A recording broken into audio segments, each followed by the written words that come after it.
Joining me here in the studio, some really old friends that I go way, way, way back to from my earliest days starting a metal radio show back in '83. We have from Anvil, Rob Reiner here. Good to see you, Rob. Nice to see you, Eddie. I was saying that earlier. And nice. I like the hair, man. Oh, right. It's a new color. It's called natural wisdom. Natural wisdom. Is that your natural color? You got it, dude. It works for you, man. It looks good. Thank you. Seriously. And, listen, COVID fucking pissed me off, and I got sick and dyed my hair. You said you just stopped. You just don't give a shit anymore. They got it. I got it. That's how I got here. And of course, Lips is here too. Good to see you, man. Good to be seen. Yeah. And you're looking well also? Yeah, not bad. Did COVID piss you off too? No, but it got me pretty sick. Oh, you got it. Oh, yeah. Oh, you got it. We'll get into all this. And also here, a guy that I met and have become friends with through this documentary when it originally came out, director Sasha Gervasi. Good to see you, bud. Ed, thanks for having us, man. Sasha always looks tanned in L.A. with his... Well, I mean, I live here. What am I going to do, man? I'm not going to sit inside and put my head in a fridge. Move that mic around so we can get right on it there for you. No, it's so great to be... It's like surreal being in the studio with you again. Yeah. 13 years after... Well, I was going to ask what the timeline is on this. Is it... Well, it's kind of accident of fortune, because what happened was 13 is obviously the name of the... This is 13 is the name of the Anvil record that's being recorded when you see during the making of the movie. But actually what happened last summer, my godson, Rio Hansen, said his mother, Rebecca, produced the movie. And he said, I'd love to see that movie you and my mum made when I was like 3 years old. So I said, sure, come up to the house. I'll show you the movie. He said, do you mind if I bring some friends? And he brought all of his high school buddies. And we had this screening and all these kids loved the movie and they started freaking out about it. So the screening spread. We did 1, we did 2, we did 4. We ended up doing 10 screenings. And all of these contemporary artists ended up hearing about it. Like people like Youngblood, like unexpected kind of rock people, Jim James from My Morning Jacket, like a cross section of music as well as a lot of the old metal guys. And unbeknownst to us, because these screenings kind of spread, they were word of mouth screenings, 2 film distributors heard about the movie, that kids were rocking to this movie. And we got 2 offers to re-release the movie into theaters. So let me remember this and we should mention Christ is here. Are we introducing Christ? Yes, absolutely. Yeah. Christ is on your crew. I've just met Christ for the first time. Christ is our bass player, and he's your bass player. He's our bass player. I wasn't sure he was with playing. us for 9 years, man. Well, I thought wasn't Sal playing? Yeah, for about a year and a half. He was just hired help. Yeah. Sal was? Yeah, that's all he was. He was hired. So Christ is the third Anvil member now. He's been in the band for 9 years. I'm sorry, I didn't realize that, Christ. I'm sorry, no offense. I did not know. I thought Sal was still in the band. Problem. He's got a great name though. Are you Canadian, Christ? I am. So you're Canadian. What is your real name? Chris Robertson. Chris Roberts. Welcome, Chris. Nice Thank to you. see you. AKA the So Messiah. Chris is not in the film, obviously, because he wasn't in the band. I'm the bassist to be named later. Yes. You're going to be in Volume 2. You're the new... I live the continuing story of Anvil. All right. Well, welcome. Thank you for being here. Welcome, Christ. Thank you. So, Sash, I'm trying to get this, remember this, because I'm terrible with timelines. Yeah. When did you shoot the film? What year was it shot? So in 2004, I was here in LA, taking too much sun, as usual.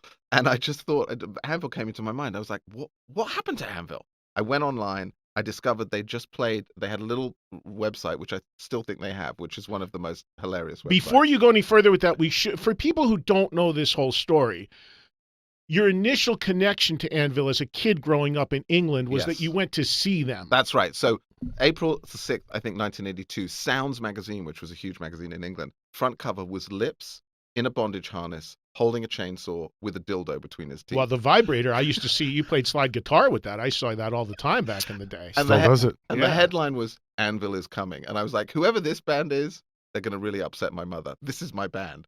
And they saw, they conquered.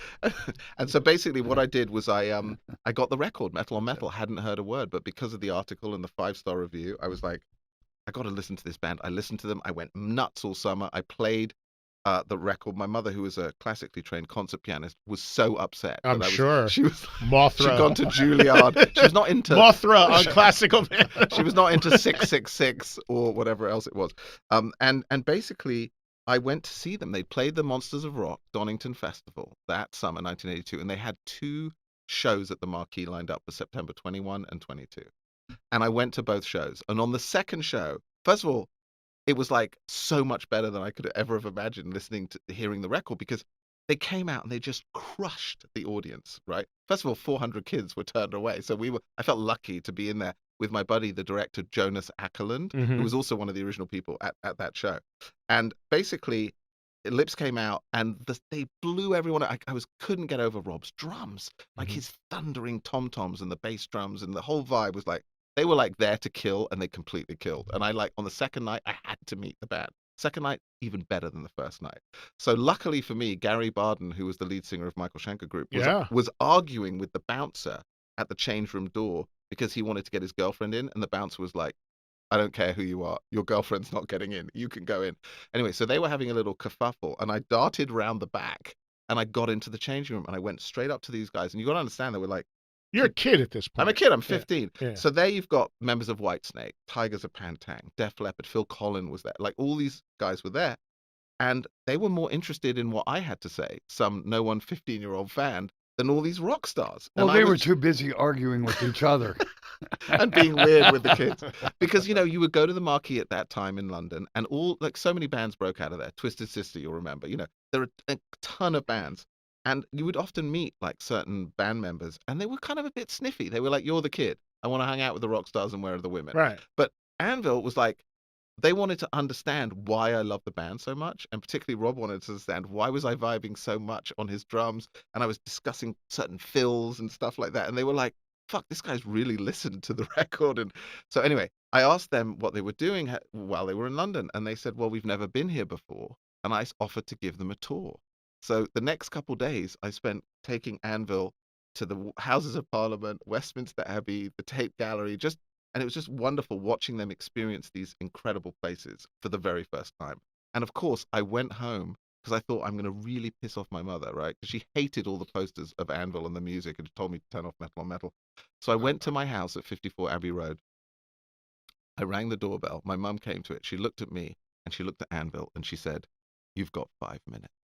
But it was such an amazing thing to bring Anvil into my bedroom, and they could see all the posters and listen to the records. And so it was just a great kind of screw you moment. So that's your initial bonding as a kid. And then flash forward to what you were saying before, 04-ish rolls around, and you're like, I wonder whatever happened to that band I brought into my bedroom as a 15-year-old kid. Well, not only that, they also invited me to go on tour with them. So I became Rob's drum roadie for 2 or 3 tours in the 80s. So they really adopted me. They were like the older brothers I'd never had. They were so sweet with me. He was known as Teabag.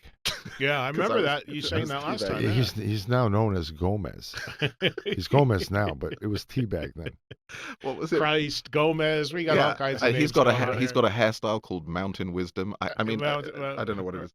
Right. Anyway, Natural wisdom. So basically, I was like, whatever happened to them? And I went online and I discovered Anvil had played a show in this pub in Quebec. It didn't look like there were more than 60 people there. So I wrote to the website, and I thought, who knows whether they'll even get my email. An hour later, I got an email back from Lips, and it said, Dear Teabag, we thought you died or became a lawyer. And I then got his number and called it back, and I said, both. I went to law school, and I nearly died from various different substances. And so I said to Lips, man, I got to see you, man. I just had this instinct. I just really wanted to see him. So I sent him a ticket, and that following weekend, Lips came, and what I remember is he was wearing the same T-shirt that I'd last seen him in 20 years before. He was wearing Scorpions Worldwide Live or whatever it was. I was like, and he was just as enthusiastic and excited, and like, I thought, my initial thought was, this is tragic. Now, when you reconnect, because this band is still going. Sash, when you reconnect, a lot changed in your world. So 04, when this reconnection happens, at this point, you are in Hollywood. You've worked on some movies. You've got a successful career. You're not the 15-year-old Teabag anymore. You're now in a position of making movies. I just had written a script, and Steven Spielberg had directed it, and Tom Hanks had starred in it. And so Was it Terminal? Yeah, it was a Terminal. And so I was working on this movie, and that had just been made, and there were lots of other possibilities coming in. And when I saw Lips, it suddenly occurred to me, I don't know, he had this enthusiasm. And at first, I was like, they're just totally deluded. This is terrible. They should just give up. That was my first thing. But by the end of the weekend, I was like, fuck no, let's go for it. Like I was so, because he refused to like quit and the be perseverance, yeah, which is the whole thread of the film. the whole film is about perseverance, not giving up, but also not being bitter and just taking your chances. And so I took him to, actually, my mentor is this incredible screenwriter called Steve Zalian, who wrote Schindler's List. He's unbelievable. He also wrote and directed Searching for Bobby Fischer, and he wrote and directed The Night Of, like, recently. I mean, he's one of the greats. And I took Lips to Steve's house. And so I was watching through the window as Steve's wife, Elizabeth, was listening to Lips outside. And we were watching through this window making coffee. And there was Lips explaining to Elizabeth, like, this is what we're doing and blah, blah, blah. And Steve said, who is this crazy guy you brought to my house? And I said, his name is Lips, and let me tell you the story. And I told him the story. And Steve was like, oh, my God, and they're still going for it. That could be a movie. And we started, like, talking about it. And so then I was like, you know what, this could be really good. My first instinct was like, maybe I'll do like a dramatized version. And then I came round to the idea that the reality is the reality. There's nothing better than actually real people, right? So I got this incredible producer called Rebecca Yeldam, who had been a programmer at Sundance. She had produced The Kite Runner and Motorcycle Diaries, like a really seriously brilliant independent producer. And I pitched her the story, like these two best friends who, when they were 14, decided to rock forever, and they were still doing it. They're doing these jobs, but they're still not giving up on their dream. And she said, I hate heavy metal. I love this story. We have to do this movie together. Right. So we embarked upon doing this movie. And I remember coming to the Toronto Film Festival, Rebecca said, I got to meet Lips and Rob. I just need to know them and sort of feel it out. And so we went to this restaurant. She took us to this incredible restaurant. And Lips opened the menu and he started to get emotional. And Rebecca said, what's making you emotional about this menu? It's just different kinds of fish. It's not that emotional. And Lips said, I delivered fish to this restaurant for 9 years. Oh, wow. And I've never eaten here. And I've never eaten here. Where was the restaurant? Here? No, it's in Toronto. Oh, so you went to Toronto. So we went to the Toronto Film Festival. Yeah. She had a movie. I see, okay. And so it was this place, Bistro 190 or 90. Yeah. And so Lips was so like happy that he was actually able to eat at the restaurant. Is it an expensive restaurant? Pretty expensive. So you were just like, fuck yeah, I'm eating here now, finally. I'm no delivery boy today. That's right. So we had this I'm having the most expensive. Did you order the most expensive thing? No, I did some fish would have. No. I would have ordered 3 of the most expensive. Fuck yeah. By the way, Robbo ordered 7 No delivery boy today. Go get your shoebox. So anyway, so we had this moment, and that's when Rebecca said, okay, I understand what this is. And so basically what happened was, I then took some time to think about it with Rebecca, and I flew back to Toronto, and I took Lips to my Uncle Marty's house on Ava Road. And we sat there, and I said, Lips, look, I don't know what's going to happen. We hadn't shot a frame of footage. We don't have a crew, but I think I'm going to make a movie about you and Rob. And I think I'm going to make a movie about not giving up. And it's all centered around Anvil. And Lips's first reaction was he got incredibly emotional. And I said, I haven't shot anything yet. What are you thinking? And he said, I already know what's going to happen. And I was like, okay, what do you think is going to happen? And he said, you have no idea what's going to unleash from this. And I imagine in some parallel universe, I'm having this conversation with Lips, not really understanding what he's saying. And here we are on the second release of this film, 15 years after that. It's amazing because the first time I heard about it, so as I mentioned at the top of this, I started in metal radio in '83, all right, in New Jersey. And I remember going to see Motorhead, and I think it was Judas Priest at a show in New Jersey. Would have been around '03 or something. And I was back in the dressing room with Lemmy, and you all remember your most passionate fan, Jethro. Yeah. Jethro was there. Right. And Jethro was somebody that was a Anvil super fan and worked for you guys too at one point, did he not? Yep. So Jethro comes up to me and he goes, hey, because I had not, I played Metal on Metal when it came out. I was there in the very beginning with these guys, but I'd lost track like you did. I wasn't quite sure what was going on.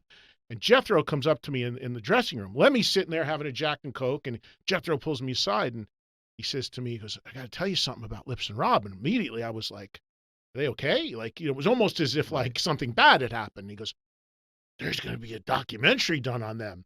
And my initial reaction was kind of like some of the stuff you were saying, like, well, why are they well enough to, are they big? Like, because you think of documentaries Right. like there's a Bowie documentary out now, right. like, and I'm like, is that gonna like, and they go, no, it's a real guy doing it. And it's gonna be like, it's not gonna be some like hacked together thing. And I was like, really? And he's like, yeah. So that's when it first got on my radar. when it got on your radar. And then I remember seeing, well, I said to Jethro, who sadly passed away not long after that, but I said to Jethro, I said, give me a contact for this guy making the movie, because not only do I love documentaries, I know the Anvil guys. I'd love to find out what's going on with it, if I can help get it going. And if he gave me your email address, and that's when we first connected. That's right. And then I had just started doing that metal show, and we had a segment called Pick of the Week, where we'd hold up a CD or a magazine or something we liked that week. So without even seeing the film or knowing much about it, I mentioned it as a pick of the week, as something I was excited about coming out. You were the first person, Eddie, to actually bring it to the kind of consciousness. Well, I honestly do. I would never say that if I didn't think that, but I do believe it lit a fire. Yeah. Because all of a sudden people are like, well, I got to know about this. And then the next thing you know, I'm walking through the VH1 offices, and every other office has a poster for the Anvil film up there. And it's like, what just happened? This is Anvil. Like, in no universe, I'll be totally honest with you. If I would have went without that film, if I would have went up to VH1 and said, yeah, we want to do a TV show with Anvil, they would have said, who? Like, no, that's not going to happen. They wanted names. That was always the drive, you know? So it was a very quick 180. Yeah. That its thing just started what to was spread. What was great from my point of view was being a fan. And I kind of knew that if we got the movie right, that it would completely throw the name back into the spotlight again, as it had been in 82 at the beginning or whatever. And it was so satisfying to see people discovering the band, the movie together. And a lot of people didn't even actually believe it was a real movie. Some people thought it was a mockumentary initially. And that was like, there are people that think that we're actors.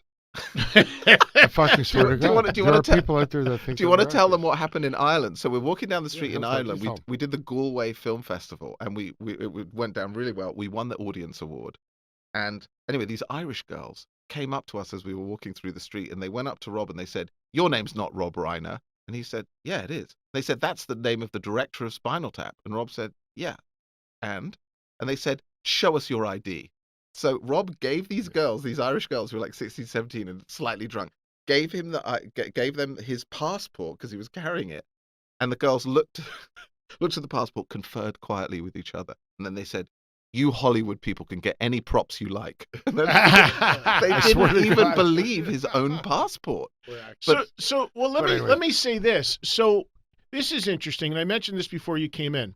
So when you first told me about this re-release, which is what we're here to talk about, this for people, so there are many people that have seen the film probably and know the last 11 years of what's happened. But here, when you first approached me that you were going to do this, and our mutual friend Rick Krim did as well. Huge advocate. My initial reaction was like, well, why? Because it's been out for 10, 11 years. Like, what's kind of the point? But here's what's interesting. There is a point. Well, do you think there's a point? I hope you think there's a point. You're doing it. It's quite obvious. What do you think the point is? There's millions of new people who have never seen the movie That's before. exactly right. Well, yeah. Millions. And there are young people, generations have changed. Can I tell you what happened? So we did a screening last week. I think that's a good enough point. Well, that's where I was going to go, Rob. What I was going to say was, right. I went to see Iron Maiden last night. Okay. And I was in the car with 3 friends who are into metal. And obviously, we're going to Maiden. And 2 of the 3 people in the car had not seen the film. Yes, exactly. And it blew my mind. Yeah. And I'm like, how do you not know the Anvil movie? To me, Sasha, and I've said this before, I'm a documentary junkie. It's my favorite kind of film. And if it's about music, even better. And if it's about rock, even better.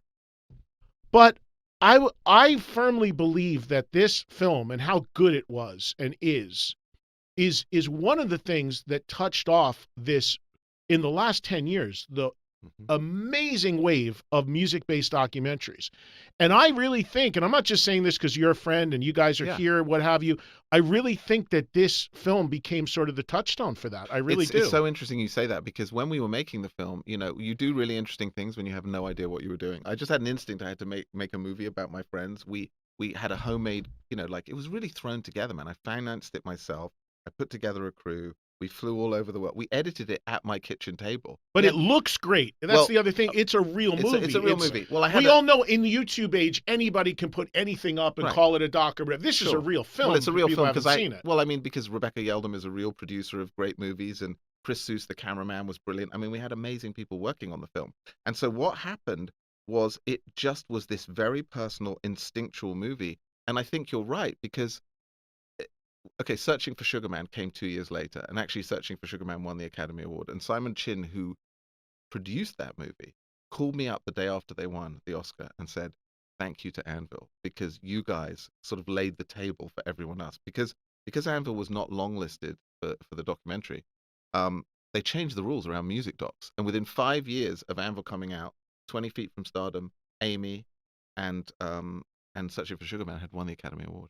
So it was, in one sense, a little bit of a precursor, but I'm so happy for that. Like when Simon Chin called me, I mean, what greater compliment can you get from, this filmmaker, Simon, who also produced Man on Wire? I mean, he has 2 Oscars. He called me and he said to me, like, your film was the beginning and really helped all the other films. I mean, that's the most beautiful thing. But when you're doing it, of course, you have no idea. Right. I mean, you don't intend that. Okay, so here's what we got to do. So, Steve, all of this, what's happening is, as I've been mentioning, is tonight at the Saban Theater here in Los Angeles will be the official re-premiere of Anvil, the story of Anvil. Obviously, the band will be there. Sasha will be there. I'll be there.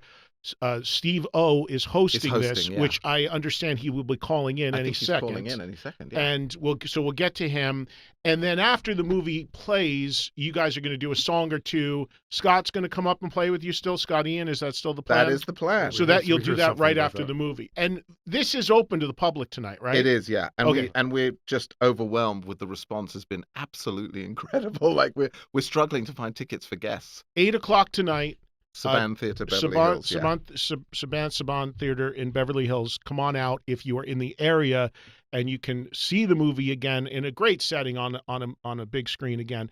And you were telling me that the film has not been available on streaming or anything for a little bit. You pulled it back when you're going to do the re-release. So when we did these screenings last summer, my godson kind of began. We got very lucky that Robert Schwartzman, who is an incredible musician, he was in a band Rooney. He's also a filmmaker. He had a distribution company. So he came to this screening and all these kids ago. He said, I release movies. I think we should re-release this movie. So basically what he did was he said, okay, if we're going to do this, let's withdraw it from all the platforms. Sure, it makes sense. So we remastered sound, remastered picture. If you go into a theater, you're going to see special content only in theaters. But tonight, you're going to get a special show. And Steve-O, who's an absolute mega fan, of the guys, but also their music and the band and the movie is hosting for us. Last week we did a little East Coast event at the Angelica in New York, which we sold out, which was Peter Dinklage hosted the event. Mm-hmm. And this is when we started to feel, something's happening. I asked the audience how many people had never seen the movie. 2/3 of the hands went up. Yeah, that amazed me, and that made all the sense in the world. When I started talking to people about me doing this and having you guys in and coming out for this, they were like, well, some people are like, well, we've seen it, we know about it, but the amount of people that did not was amazing to me, and I'm glad now that this is happening because it's a film that needs to be seen. But you know what's interesting, Eddie, is that all of the people who bought tickets are kids, 18 to 25. Well, they would have been 8 or 9. Exactly. Right. Exactly. Well, that's exactly the point. Generations have changed. Yeah, I mean, even when you talk about when I first did it on the TV show and mentioned it, and then you guys since came on a couple times. We did that thing from the Hard Rock where you played. Yeah. Even my old TV show, I run into people now that are 22 years old. Now, that show's been off the air 7-8 years now. And it doesn't replay anywhere ridiculously and what have you. But I will always get stopped about that show. But I'll get stopped by people who are now about 23 or 22, and they'll say, my dad loved that show, made me watch it when I was 8. Yeah. And then That's you so put cool. that in the context, and you're like, holy shit, yeah. this is crazy. There's a whole new world. Oh, yeah. So the same thing for you guys in this film. It's a whole new world. Do you know that it's what's interesting, what's happened with us? So Robert Schwartzman, who runs the company Utopia, he's really ballsy. He's like, let's put it out into theaters. It's going into 220 theaters, 5 times the scale of the original release. He said, because it's a new movie. So they're treating it like a new film. I don't know if you've... When theatrically? September 27th. Okay. It goes across the country. It's everywhere. Like in LA, it has 9 play dates. Okay. And then Angelica is taking it for week-long runs everywhere. So it's already expanding because theaters are feeling these kids want to see it. Obviously, they keep booking the movie. So it's kind of an unusual thing. It's so unusual that this guy, Orion Williams, who's the producer of the great documentary Control about Joy Division, I don't know if you've seen that. It's a great... I actually did, I think. So it's an incredible movie. So he's now talking with those folks because they're now going to use the Anvil model and take that movie out again into theaters because most people have not seen it. So we're sort of, starting off something, hopefully. And I know that we're in a streaming world, and I know everybody is just, streaming everything these days and all that. But I got to tell you, there is no substitute for seeing a movie in a proper theater on a big screen with big sound. Especially tonight, because Absolutely. there's going to be at least 1,000 people there tonight. So that's already nearly twice the size of the original premiere. Yeah. And it's some of the original fans coming back, but it's all these kids who've heard about the movie from TikTok or whatever who are coming out. So I'm excited. Yeah, I went to the premiere of the Dio documentary here on Tuesday at Man's Chinese, and it's the second time I saw it, both times in theaters. And yeah, that community of people around you, that energy. You don't want people talking. I had the person behind me talking during the movie. I want to turn around and strangle him. But yeah. There's still an energy and a vibe of the gathering going in. It felt like going into a rock show. Yeah. And in the case of tonight, you guys are actually going to put on a little rock show at the end, right? You actually play. Yeah, we're going to play 4 songs. But it's amazing the amount of people the film has touched. I remember the original premiere, which you were nice enough to bring me out for here in LA. Yeah.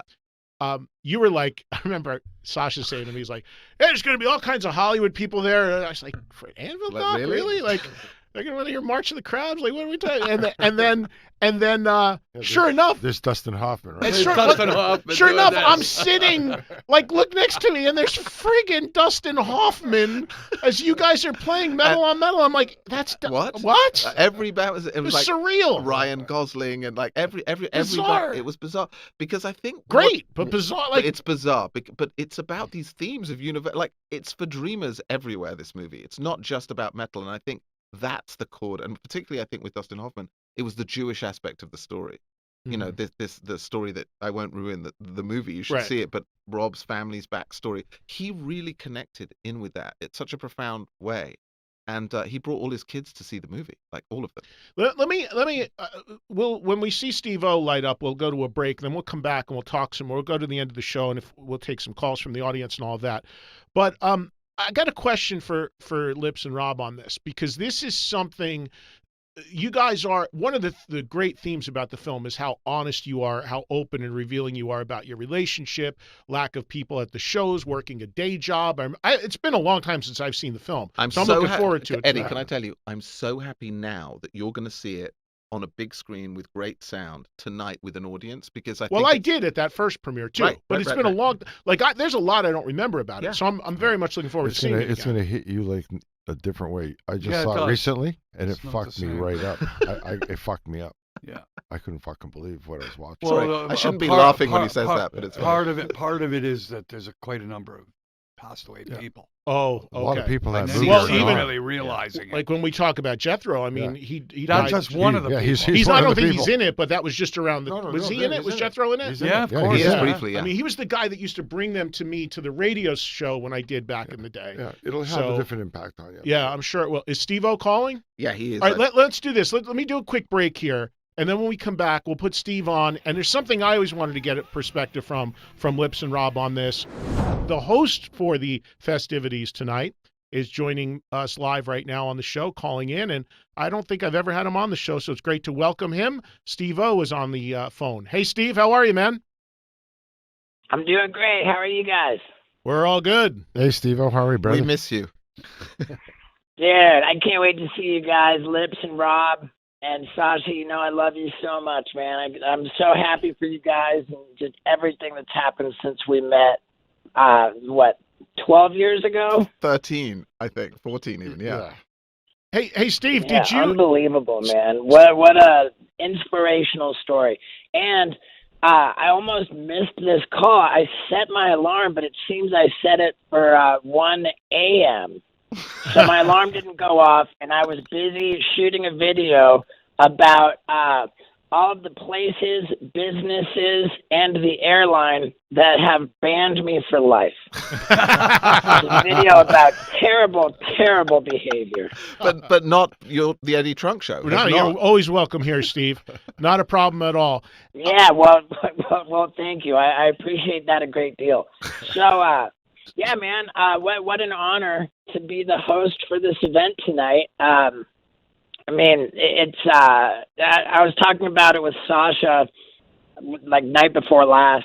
We were at my house, and it's just really incredible how this movie it just seems to resonate even more now than when it first came out, and it's finding this whole new younger audience.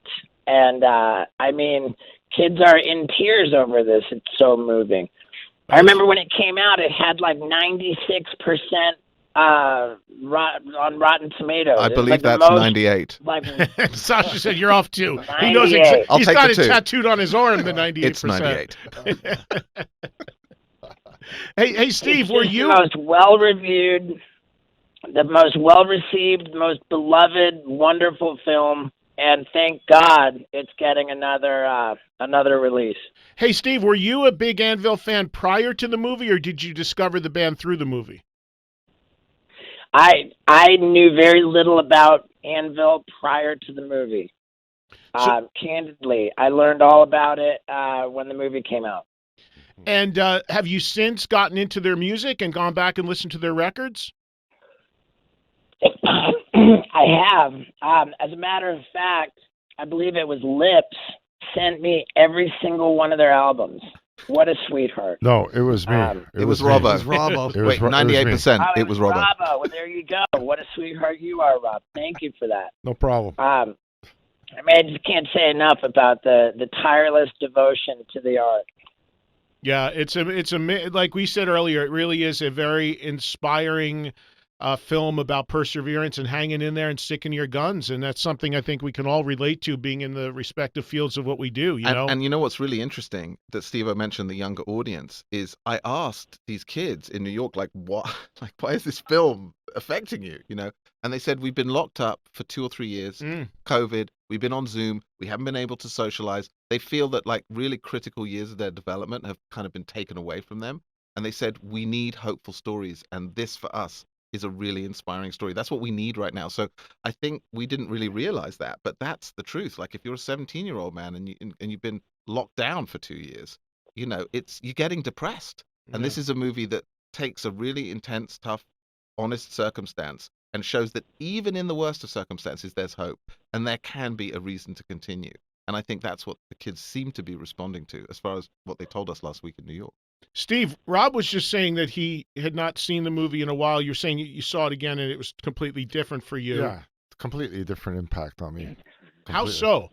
Well, yeah, I forced my now fiance to watch it fairly early in our relationship. I asked her if she knew about it. She did not.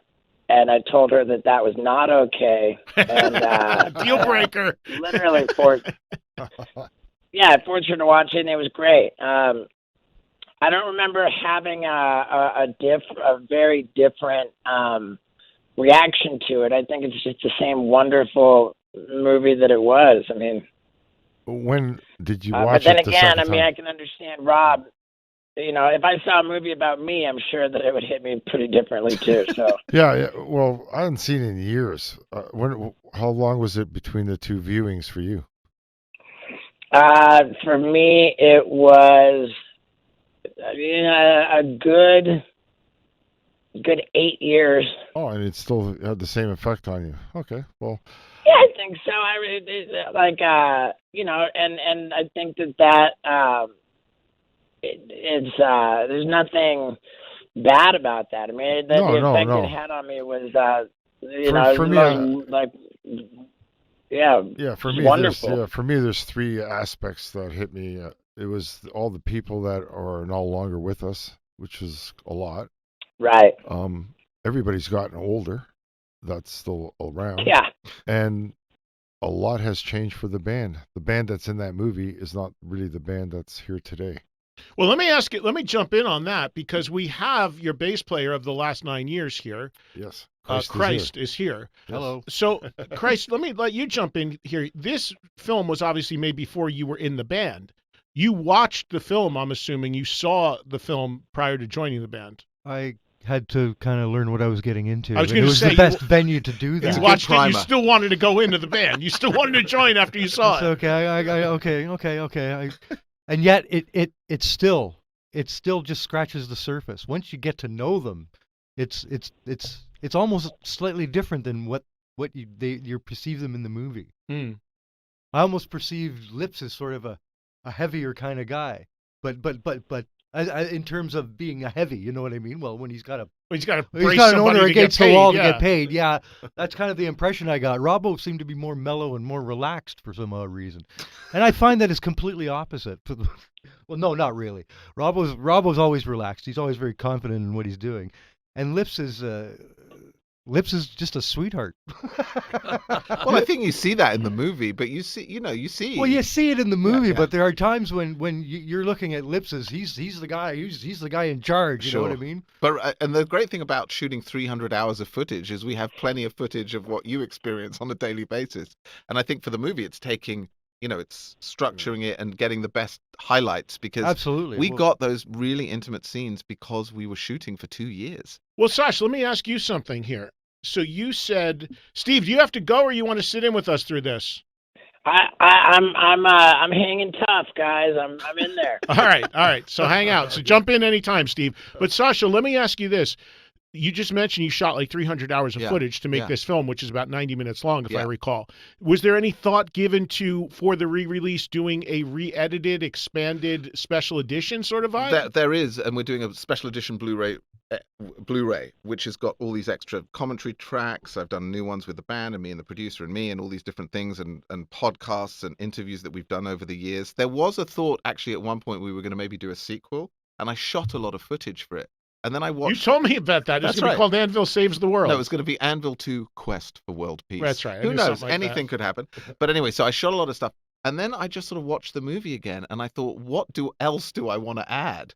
And I just felt the movie, it's like it took so much work to get there. I felt it's a very delicate thing. As soon as you start making editorial changes, I felt let's just honor the movie as was and offer this bonus content, extra scenes and all these other things. So when you go into a theater, you're going to see a thing specifically linked only for theaters.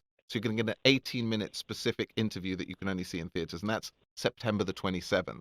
Okay, and you could go to anvilthefilm.com to find all the information and locations near you. And can I just say one other great thing is that we've been embraced now. Before we were a little art house movie that, we were lucky if we got like a 4 o'clock slot in an art house somewhere in Chicago.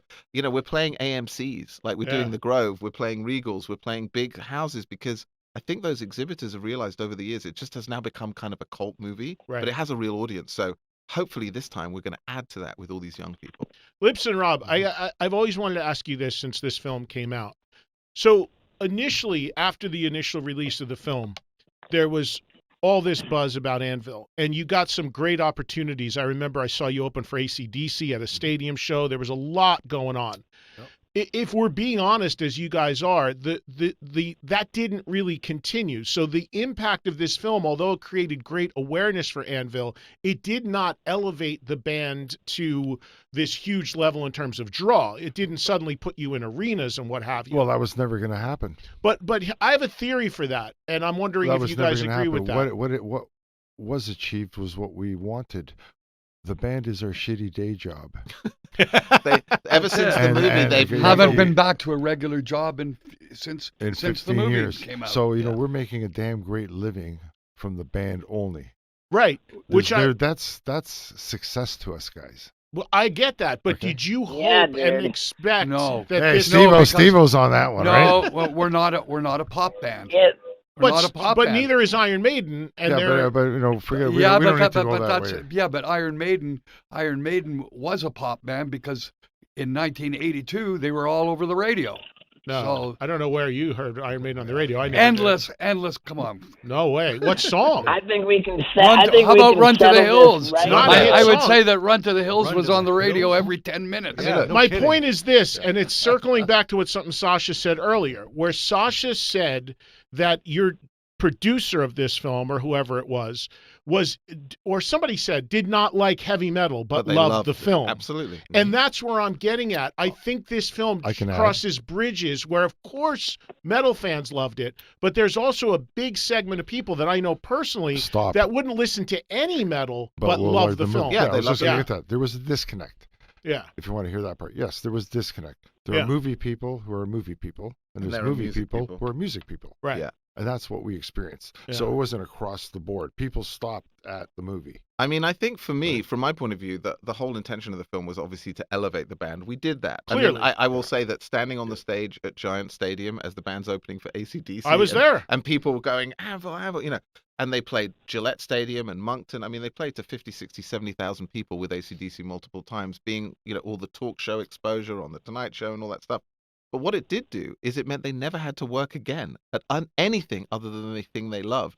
To me, that's sustained for 15 years. You So know, we've prior to the we've movie- recorded 5 albums since that movie. Including the new one, Impact is Okay. Imminent, which All right. which is out now. Yes. But what I'm getting at is that's what I'm trying to find out from And we're you. doing 160 shows a year. Right, but all the, this time. the change from the movie, pre-movie to post-movie on the band is what I'm trying to get from you. Is you've seen it was significant. You Yes. were able to. You've not You know, in had the to work your day job since the film came out. You know, Right. in the movie, I say to Lips, I say to him, man, I need this band to rise. Yeah, I remember. The band has risen compared to the movie. Right, No question about Yeah, it. we can get more popular, sure. right. We have the But stage here. but it's like Finally, I said, somebody's got we're $10 not a million. radio. We're not a radio-oriented band. Never have been. Never aspired to be. That's not what this was about. Right. It's about metal. Metal is an underground thing, and the more above ground, the less is more. You don't really want to get above ground. Then you end up like not liked. Motorhead's a great template for us. Mm-hmm. So whatever you want to look at that whatever Lemmy did, that was great. There's a documentary on Lemmy too. I don't know. Yeah, if you but saw but, that. but Very but, good but, one. but, Musically, I'm what saying we're about saying musically. is No, I know it's what not, you're saying. it's not like they're not commercial success. They didn't sell millions and millions of copies of their records. They haven't, it's We're good. That's We not- get to that's work, not what- Eddie. We get to anything work. that's real metal won't really do that. We get to work. Well, Not my opinion. Well, what would you say about a band like Slayer? The same with them. Slayer played arenas and they never had a song on the radio even close. So there are exceptions to that. Yeah. So Yeah, I mean, no, but yeah. I agree. I mean, here's Yeah, the thing. but that's an above the ground, but still under the radar, because they're not a pop band. My only question about all this is, did you sense that along the way with this, that there are plenty Yes. of people that love the film, but We whether it's Metallica, Slayer, Iron Maiden, whatever, they couldn't care less. They love the story of Yes, Anvil. yes. We became aware of that quite I mean, early also on. remember the fans of the film and the fans of the band. There's an intersection, but they're often quite different. That's groups. exactly my point. But I think that's also great Yeah. because so many of those people ended up being exposed to the band, coming to the shows, buying the records, and that continues to this Yeah. day. Obviously, It has not stopped. their fortunes have improved incredibly. But for me, what this movie has done, I think, is turned Anvil into legends. Like they're just across music. Like Lips will tell you when we first debuted the movie at the Barry. I mean, he said these two guys want to talk to you because they love this film and they love it. And I went out and I was like, it was like Chris Martin from Coldplay and Jay-Z. So a lot of people outside of metal. Yeah, just that's have- exactly my point. That Right. this reached way It beyond reached way the beyond. natural metal audience. Yes, we're absolutely aware of that. Yeah, And have been And that's all I think that's a hugely positive thing but within metal, like I said, just to give up their day jobs for 15 years and be able to play as much as they do. I wasn't aware that had happened Yeah. off of the movie. That Yeah, well since. now yeah. you know. Yeah. We tell people. I'm proud of it. Yeah, well, as You you, know, should be, sure. we earned it and we worked our ass off for Yeah. all this, Yeah, no doubt. But this is a band that plays 160 shows a year. Yeah. Every year since the film. And I think that's so satisfying from my point of view to see that it's just they do what they love. You and know, they we get paid tour to here in do it. America, Once a year. You what? We tour here in America once a year. At least. More than one. I mean, no, like once a year, every year. Oh, every a year tour, we come, right? Yeah, sure. we come to America. Of course. We just finished did a big 40 shows here. Right. And where have you gone internationally that's maybe opened up for you guys more since the film? Are there certain parts of the world? China. How about China? All over the place. China, Japan, Australia, Australia, South America. UK is a big deal, and UK is re-releasing the film too, and so they'll tour. So the film's giving them another burst. There's a whole other wave. But prior to that, they're still playing these places, and you co-headlined with Saxon, and there's been some great stuff that's happened. We tour all over the world. Hey, Steve, when was the first time you saw Anvil live, like a full show? I saw them live. I believe they played right after the screening of the movie that I attended. The first time I saw it. Yeah, they did play the first. You guys did play the initial premiere too. Yeah, I remember you played a few songs afterwards. Yeah, they played right in the theater, and they're gonna play tonight. And I don't know. I don't want to ruin any surprises about any guest drummers, but guest drummers. No. There's no. You can't. There's no guest drummers. Just Neil Peart from Rush. We're bringing He's him coming back. He's coming back. Special. He wants to do YYZ with Anvil, and they're ready. How could he have a guest drummer when you got a drummer like Rob Reiner? Who's going to replace Rob? Exactly. Nobody's sitting in that no seat. one's doing that. You kidding me? Nobody can play those double That's a really kicks good like point. that. Yeah, exactly right. Exactly right. All right. Well, we have about Steve. I'm going to grab some calls. You're going to hang because I'll lock you in on the phone if you want. You know what? I got to switch over. I've got the Jackass director Jeff Tremaine calling me up to remind me of more things that I've been banned from for life, and it's just too important. So well, I understand. will catch everybody tonight at the Sabin.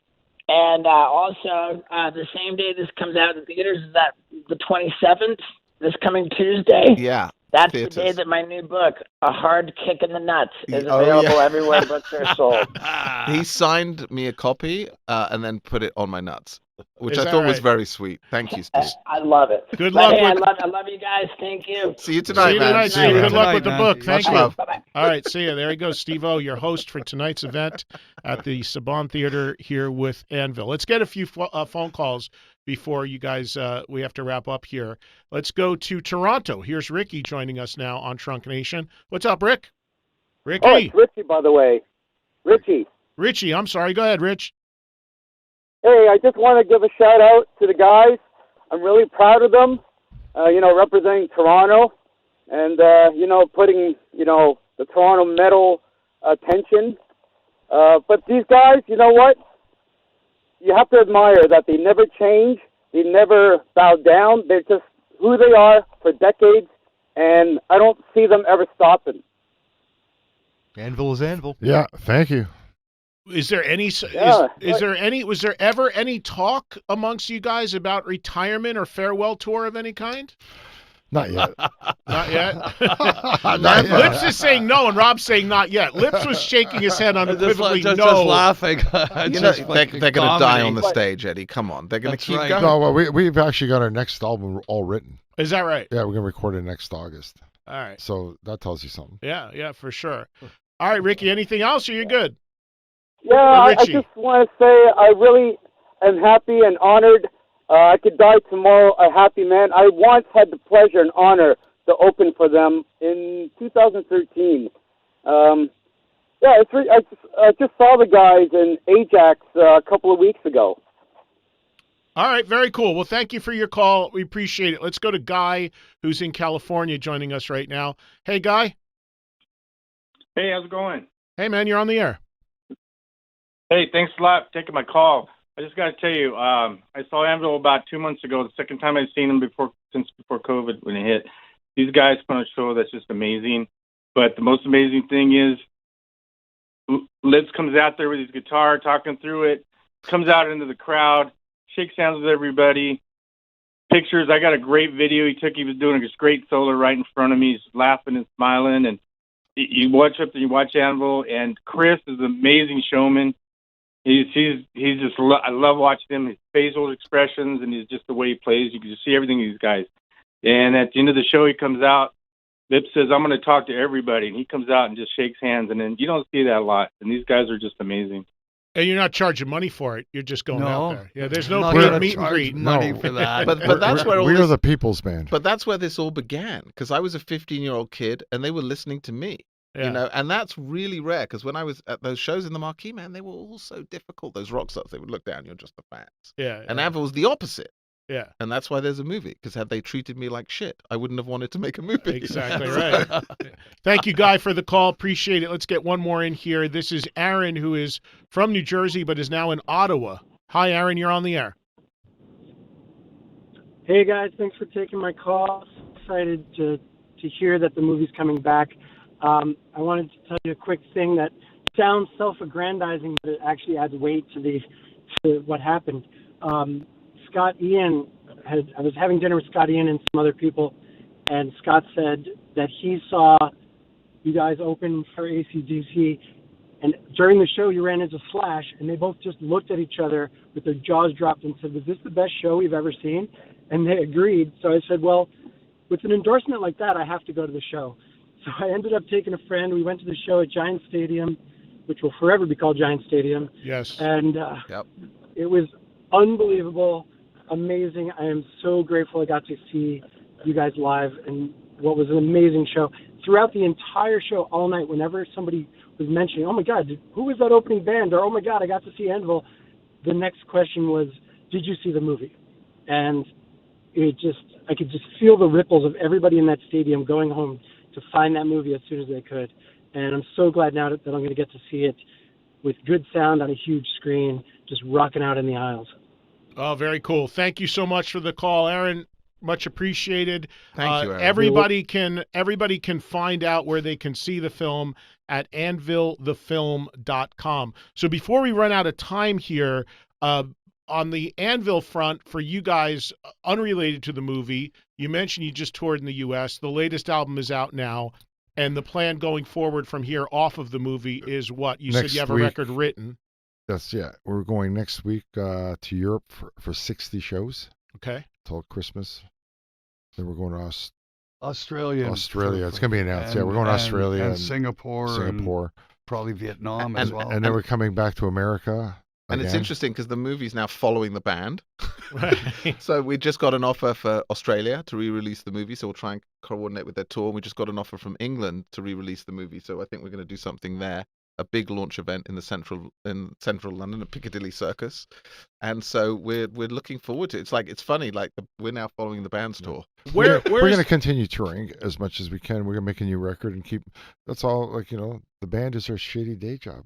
Is there a country or a city that is the biggest for Anvil right now in terms of draw? Every band has. It's in America. It's very random. Yeah. Yeah. Different markets we do well, some not so well. How about outside of America? Yeah. We do well in Germany, England. We do actually quite well now in Canada. Which we've you really, hadn't in the past? Not like now. Not like it is now. No, right. We really have risen in Canada. Yeah. Thank you, Canadian rockers. We got Canadian listeners as well. Sash, what are you working on next? Real quick. Right now, I'm working working on the show called The Crown, a Netflix show which I've been working on, and I'm about to direct a movie with Helen Mirren. Awesome. Well, great stuff, guys. Thank you so much for coming in. Congratulations on the re-release. Anvilthefilm.com. The new Anvil album, Impact is Imminent, is out now. That's the latest record. And keep an eye open, as you just heard, wherever you are in the world. Anvil is probably coming to your corner, whether you're in America, Canada, Singapore, wherever you are. Look for Anvil coming your way.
कैसे भूल पैबू जान बगिया उतलैया हो अचके में